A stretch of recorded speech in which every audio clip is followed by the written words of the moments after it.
Death of a professional race driver and TV host, Jessi Combs, known as the fastest woman on four wheels. She was fearless, fast, and fiercely talented, but her final race ended in heartbreak.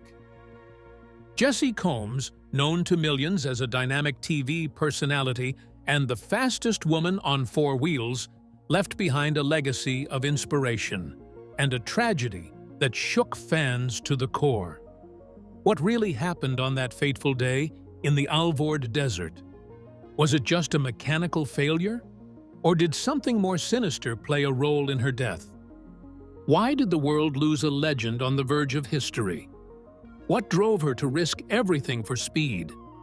This video uncovers never-before-told details of Jessi Combs' final drive, the crash that silenced her, and how her story still fuels a movement long after her passing.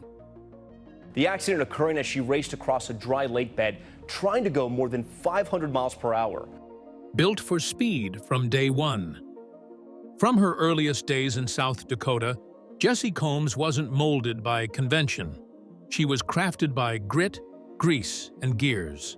Long before she held a wrench on national television or sat behind the wheel of a jet-powered land speed car, she was in her father's garage, learning how machines worked from the inside out.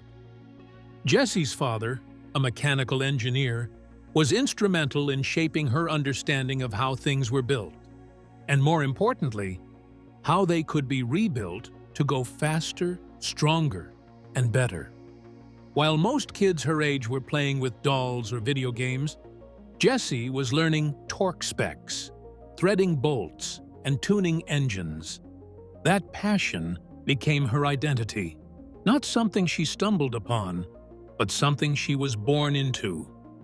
Her trajectory from tinkering in the garage to commanding national attention didn't happen by accident. After high school, she made a bold move that would change everything, enrolling at WyoTech, a prestigious technical school in Wyoming, known for producing some of the best mechanics and builders in the country. There, she specialized in custom automotive fabrication, chassis fabrication, and high-performance engines.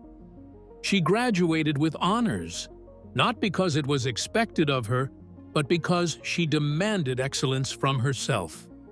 It was at WyoTech that her raw mechanical talent was sharpened into true professional-grade skill.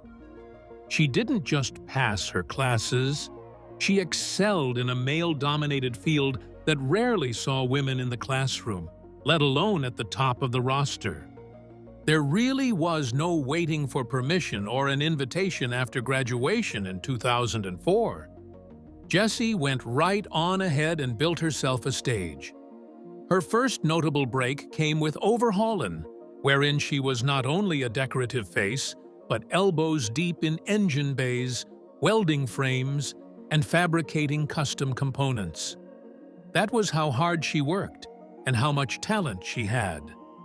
Soon thereafter, she ended up as a star of Extreme 4x4.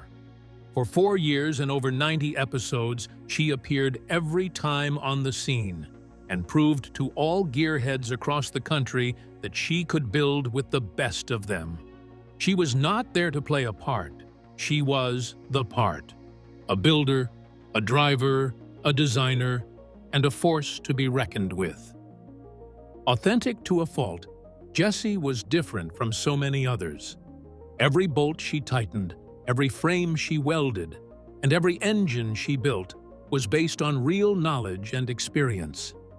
In an industry where so many female personalities were pushed into the background or handed scripts, Jessi drove and demanded a place where the work spoke for itself.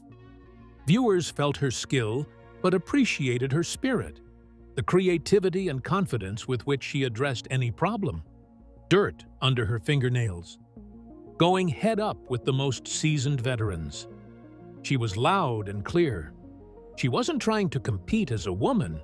She was just competing and doing it better than most.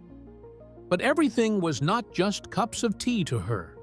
Being one of the very few women in automobile media, she was never questioned and had to prove her credibility in those rooms. But Jessi kept it simple. She let her work speak. Rather than seeking approval, she sought performance. She kept learning, building, and moving on, keeping her eye on the next project, the next machine, and the next challenge. In so doing, she inspired countless others, particularly young women, to carve their own paths in technical trades, racing, and fabrication. In 2007, on what would have been an ordinary day at the studio, a huge piece of machinery fell onto her, breaking more than just some bones. The injury was a shattering moment, one that could easily have grounded Jessi from ever walking and maybe also ended her career. But just when it looked like her career was hitting top gear, a freak studio accident nearly ended everything. The injury that should have ended her. In 2007, Jessi Combs faced a moment that could have redefined, if not ended, her entire life and career. While working in a fabrication studio, a massive piece of heavy equipment unexpectedly fell on her back, resulting in a traumatic burst fracture of her L3 vertebra. The injury was catastrophic. Doctors immediately warned that she might never walk again, let alone return to her high-octane lifestyle of racing, welding, and television work. For a woman whose identity was so deeply tied to speed, strength, and independence, the prognosis was more than just physically devastating. It was existential.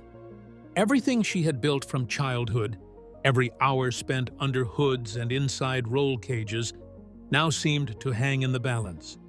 But Jessi wasn't someone who accepted fate without a fight. While others might have crumbled under the weight of such an injury, she began what would become an arduous and painful road to recovery, one marked by surgeries, physical therapy, and sheer mental grit. The process was brutal. For 8 months, Jessi underwent intensive rehabilitation designed to restore her mobility, realign her spine, and give her a chance, just a chance, at reclaiming the life she once had. And through it all, she barely complained.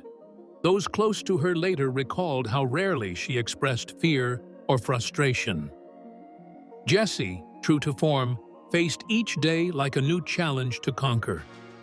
Her resilience didn't scream. It endured quietly, with discipline and purpose. Not medical, but miraculous. This was her return. When Jessi emerged from recovery, she did not walk. She ran. The old Jessi had been rejuvenated into a much stronger, more determined version of herself.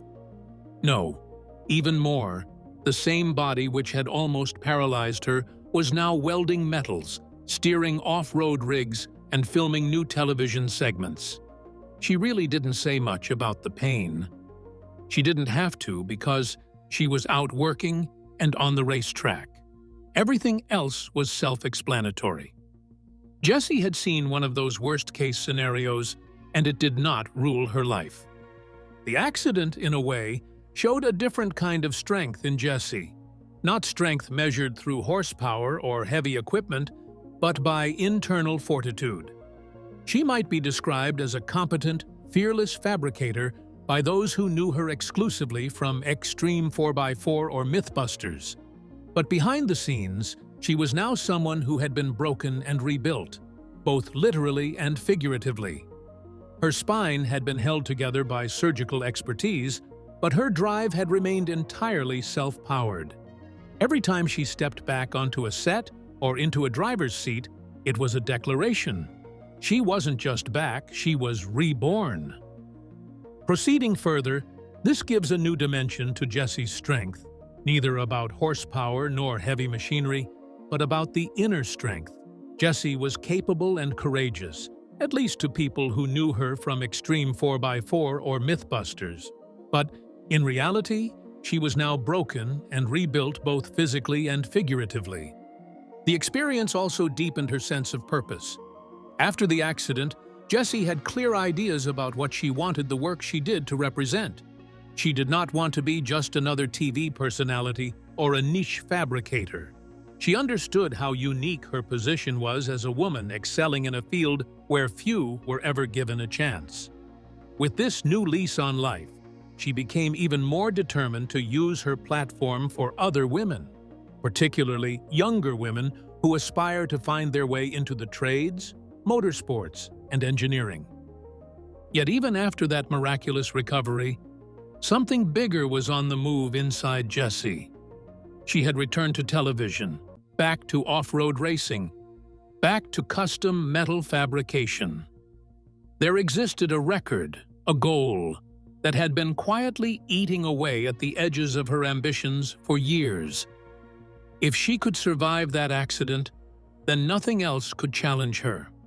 But if that was one question, her next would be, could she outrun history? For Jessi Combs, the recovery was not just about recovery, it was about breaking definitions. And the hardest part was yet to come. Her body may have healed, but her spirit was about to face an even bigger test, a run to rewrite history. The pursuit of an impossible record. For Jessi Combs, survival wasn't the end of her story. It was merely a reset button. After her miraculous recovery, she set her sights not on a return to comfort, but on a mission that had captivated her for years, becoming the fastest woman on Earth. The benchmark was monumental, 512 miles per hour, set in 1976 by the legendary Kitty O'Neill in a three-wheeled rocket car. That record had stood unchallenged for over 4 decades, untouched by both the passage of time and the evolution of racing technology. Jessi didn't just want to match that number. She wanted to obliterate it. And deep down, she knew she'd probably only get one true shot at making it happen. The machine that would carry her into history wasn't a conventional race car. It was a beast born of aviation and audacity. The North American Eagle Supersonic Speed Challenger was a former F-104 starfighter jet, stripped of its wings and reimagined for the ground. It measured 56 feet long, was fitted with solid aluminum wheels, and had a mind-melting 52,000 horsepower generated by its jet engine. This wasn't just a vehicle, it was a land-bound missile. Driving it demanded more than skill. It demanded absolute trust, superhuman reflexes, and the kind of courage that bordered on lunacy. For Jessi, that danger wasn't a deterrent. It was the point. She wanted to test herself against the edge of human capability. Every attempt at the North American Eagle was a waltz with death. Its unique challenges were a betrayal of race car standards. It traveled faster than a commercial jetliner at low altitude, where at low altitude, mechanical lift did not serve to stabilize a vehicle. Any minute disturbance, be it a slight gust of wind, irregularity in the terrain, or a minor mechanical flaw, could be fatal. Jessi trained with a very real sense that the slightest error could slay her. Still, to her, this passion would never seem crazy. She refused to follow the unwritten rules of a male-dominated sport. She would not only break a record, she was intent on making a statement.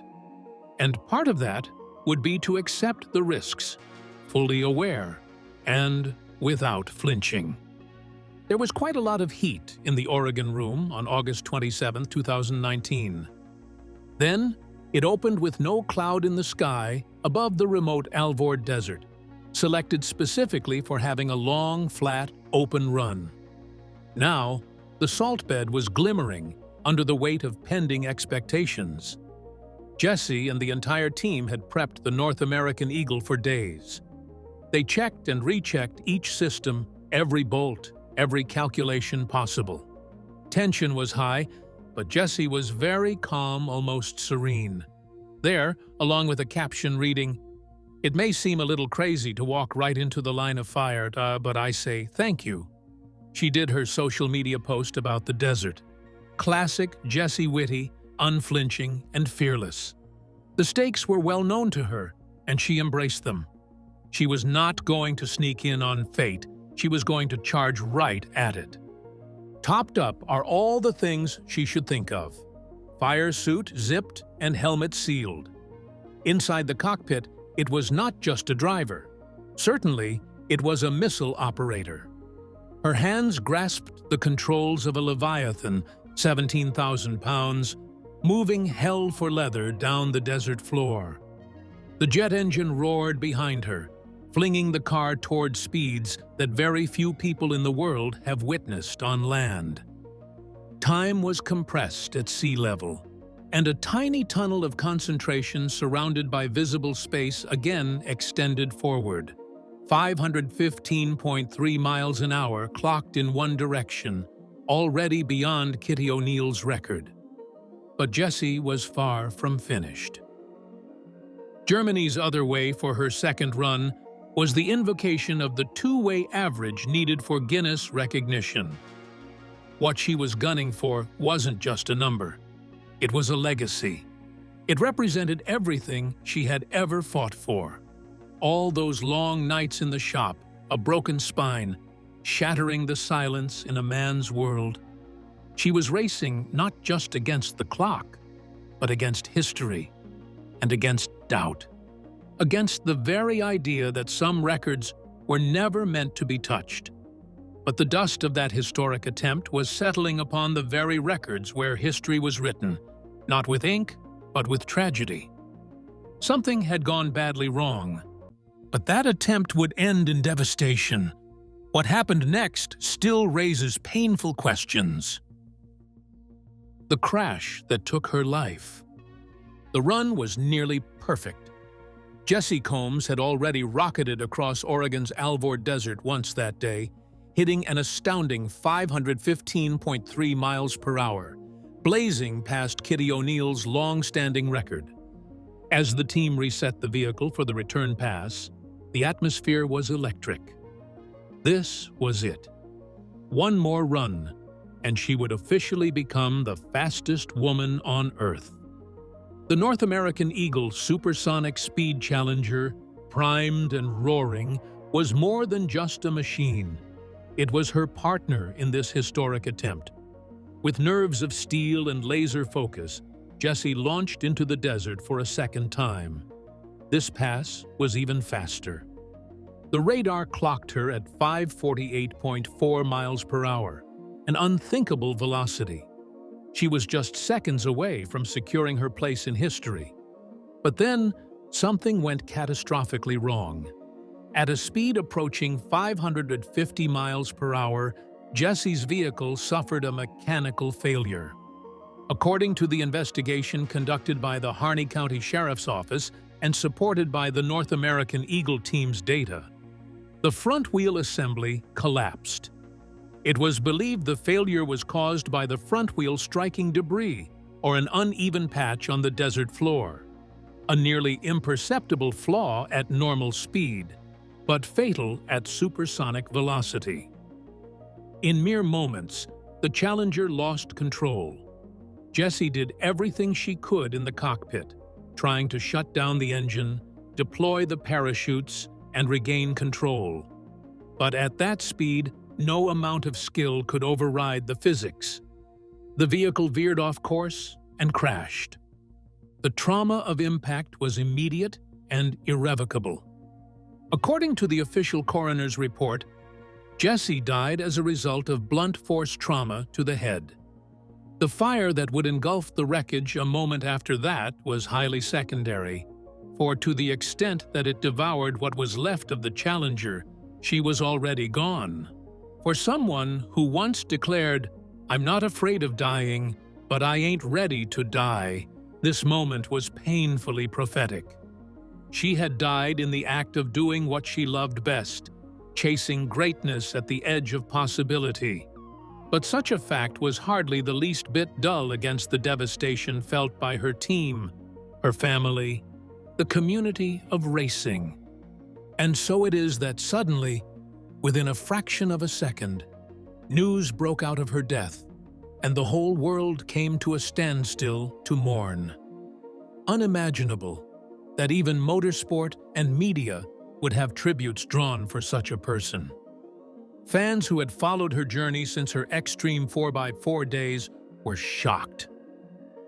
It's hard not to think of all the engineers, builders, and racers who gushed about her work ethic and fearlessness, but all along felt pride in having her work defined as their competition.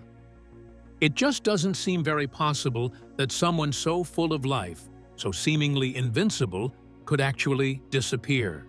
It is not just a loss, but a kind of rupture in the culture of motorsports. She wasn't just another racer. She symbolized possibility, of breaking barriers, of showing what women could do when given the tools and the trust-understood boundaries. In the following days, questions arose, not only centered on what had mechanically gone awry, but also upon the very nature of risk in land speed racing.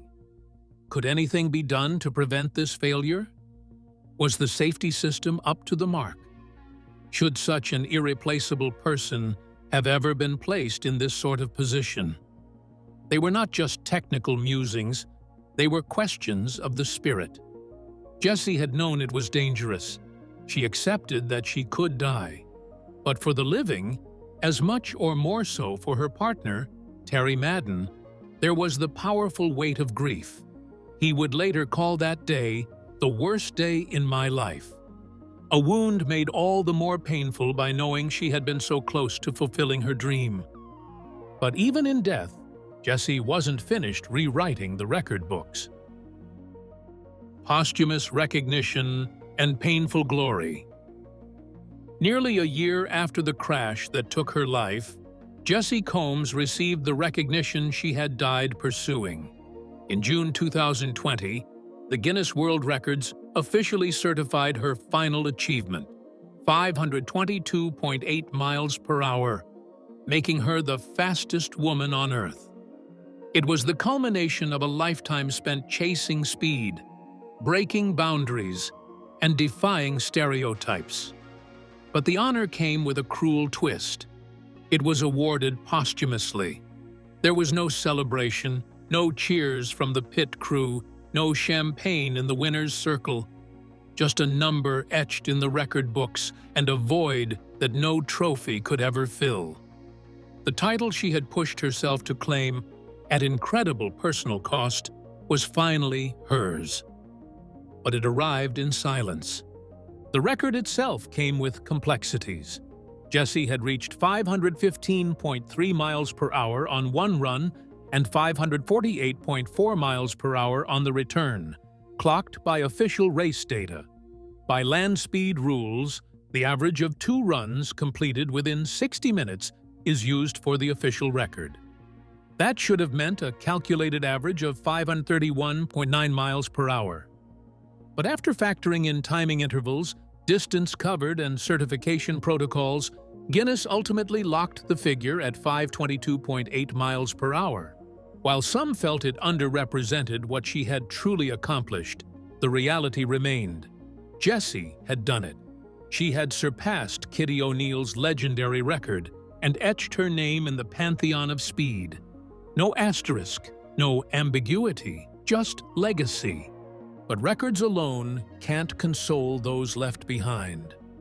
As the racing world grappled with the loss, Jessi's partner Terry Madden posted a gut-wrenching tribute that echoed the private heartbreak behind the public achievement. "She was my unicorn," he wrote, "the greatest spirit I've ever known." His words were raw and unfiltered, a window into the emotional cost of chasing greatness. He shared videos, photos, and memories, snapshots of a life built on laughter, love, and shared ambition.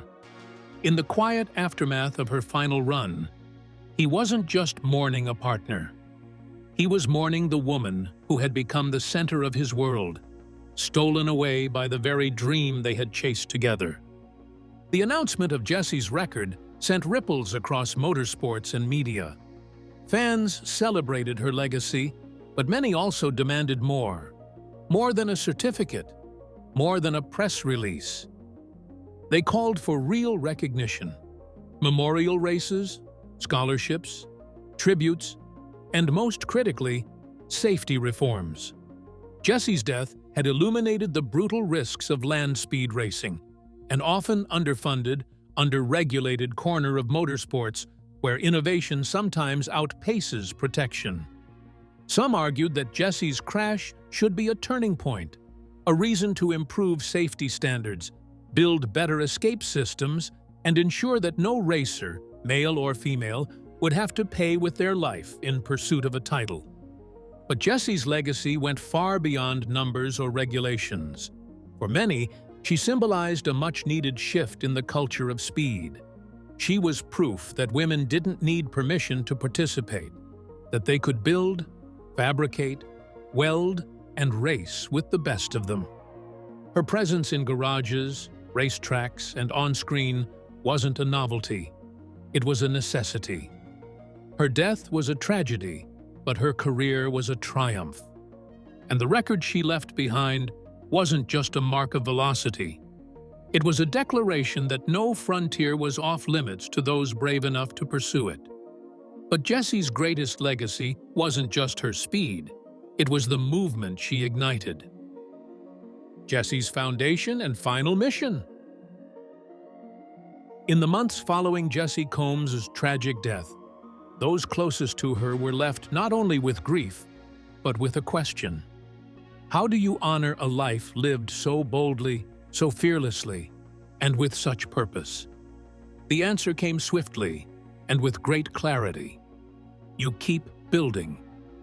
In 2019, shortly after her passing, Jessi's friends, family, and loved ones launched the Jessi Combs Foundation, a nonprofit organization devoted to continuing her mission of empowering women in trades, mechanics, engineering, and racing.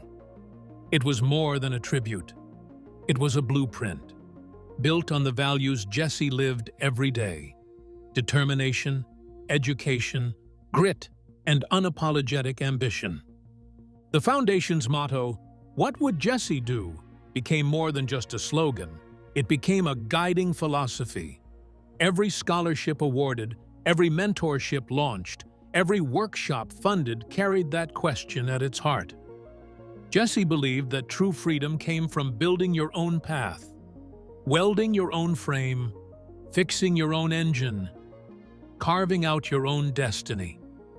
Through the foundation, that belief was now being extended to hundreds of young women who, like Jessi, once had seen themselves in a garage or a fabrication shop more than in a boardroom or classroom. For many, it was the first time they'd ever been told, "You belong here." The foundation didn't just hand out money, it created opportunities. Through its scholarship program, young women gained access to technical education in fields often dismissed as men's work. Welding, fabrication, metalwork, and motorsports, these were Jessi's playgrounds, and now they were being opened to the next generation. But it wasn't only about the hard skills. Mentorship programs paired students with working professionals, offering guidance, connection, and the kind of support system Jessi herself had to fight for. The foundation also sponsored events, awareness campaigns, and partnerships with technical schools and industry leaders to normalize and celebrate women in the trades.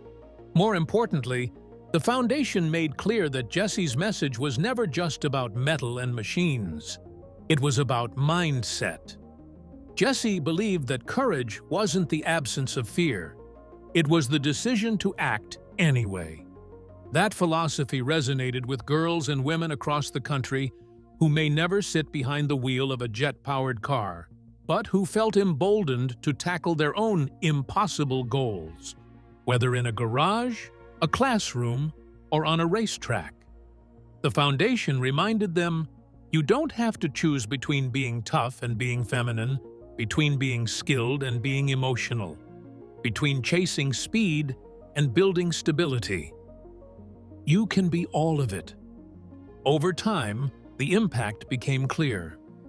Testimonials poured in from scholarship recipients who had earned certifications in welding, automotive repair, and industrial fabrication, many of whom credited the foundation with giving them the confidence and resources to pursue paths they never thought possible.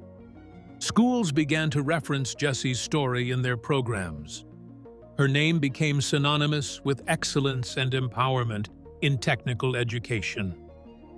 In death, Jessi had become what she had spent her life trying to be: a beacon for those navigating uncharted paths, especially when those paths were deemed unfit for women. And yet, for those closest to her, one question still remains unanswered. Was it worth the price?